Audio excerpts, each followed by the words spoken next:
விதமா யோசிக்க வைக்குது. என்ன ஆனாலும் இதை விட்டுடக்கூடாதுன்னு அடம் பிடிக்க தோணுது. நீ என் கழுத்துல போட்டு விட்ட இந்த வைர நெக்லஸை விட நீ கட்ட போற அந்த மஞ்சள் கயிறு தான் எனக்கு விலை உயர்ந்தது. நீ இல்லாத ஒவ்வொரு நொடியும் நரகோன்னு காதலிக்கிறவங்க பேசுற வசனத்துல நான் கேட்டிருக்கேன்டா. ஆனா அவங்க அப்படி பேசினதெல்லாம் நிஜம்தான் போல. அப்போ சிரிப்பா இருந்த விஷயம் எனக்குன்னு வரும்போது சீரியஸா இருக்கு. உன்னை பிரிஞ்சு என்னால ஒரு நொடி கூட இருக்க முடியாது ஏழு.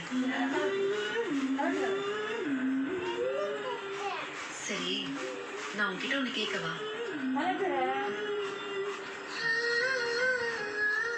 காதலை பத்தி ஒரு கவிதை சொல்லு. காதலே ஒரு